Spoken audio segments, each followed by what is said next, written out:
Hey guys, what's up? So the next poem I'll be reading is 875, which is actually concluding story of Bluffing Part 2. This picks up exactly where Part 1 ended. The youngest son wakes up in the hospital after his entire family has been murdered by an unstable lunatic woman that planned this all out.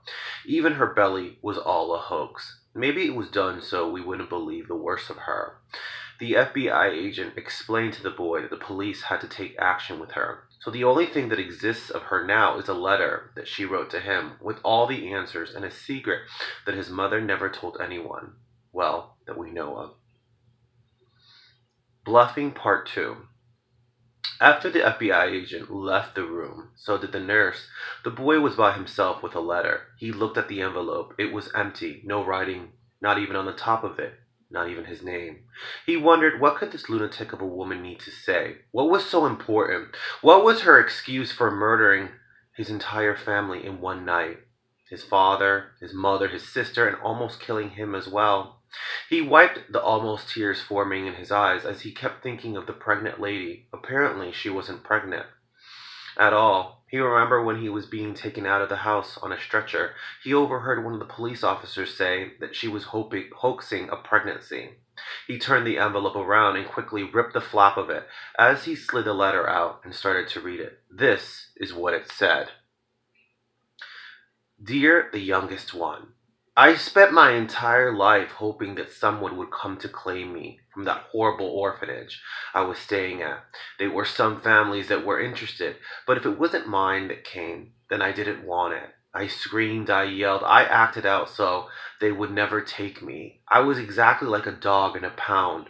But I turned 18 first. I had some information of my life, well before I came into this world. The hospital I was born, some of the clinics, the lady that gave birth to me.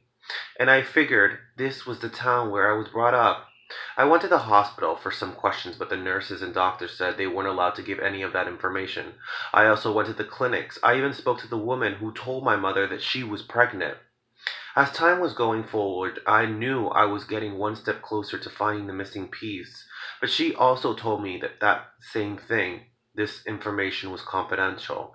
However, she was able to be however, she was able to be that mother was tell me that my mother was alive and fine. A part of this made me angry. All this time went by and she wouldn't even come find me. That day was the day that I learned what I had to do to get by in this world. Lie, deceive, and bluff. My emotions. I cried. I overdramatized the situation. I told this lady I had no one. She felt for me. She really did. So she gave me my mother's name. I did my research. Apparently my mother and father got into a car accident in high school, both drunk.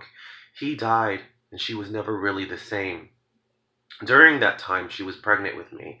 Could this be the reason she didn't want me? She had no means to raise me. I was so obsessed why that I even started to make my own reasons.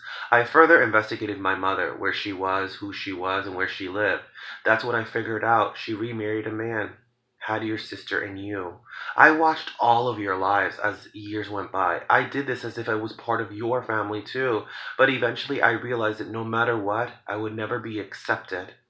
This only made me angry. When I finally found out the truth, I went back to the clinic with all the answers and spoke to the lady that told my mom she was pregnant. I felt like she knew so much more than she did. She also told me off the record that my mother was thinking of having an abortion, but the nurse told her there was always adoption.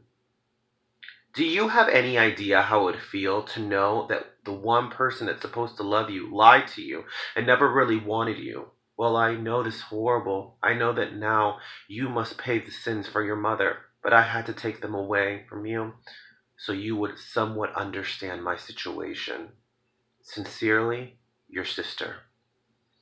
The boy sat there just looking at the ceiling, trying to take this all in. There was a lot of specifics, but look how far she went to make us believe she was pregnant, which it all made sense. It was a metaphor. But she even said in the letter, said that she bluffed before. So what makes him think any of this could be true? There was a knock at the door. He put the letter back into the envelope and put it underneath his bum. My sister's boyfriend and his family, which was very close to my family, walked in. They were smiling at me. I tried to force a smile, but I just couldn't stop thinking of the letter. They gave me a teddy bear, a cupcakes, and some balloons. that said get better. My sister's boyfriend looked at his parents and told them he wanted to tell me by myself. I was so confused. What did he want to tell me? They left as he took a chair in the room and sat right next to me. I could tell he was hurt. He really did care about my sister. He kept going on and on, telling me he was so sorry about what happened. And then came what he wanted to say. My family really wants to adopt you. It would be awesome to have a brother, and you would have a home. Or else you'll just go back into the system. You would think I would say yes. It would be the only logical thing to do. For some reason now, after everything knowing about my mom, this lady, if my dad knew, or even my sister, I couldn't trust anyone in this world. So I said, no thank you. He was shocked and persisted, but so did I.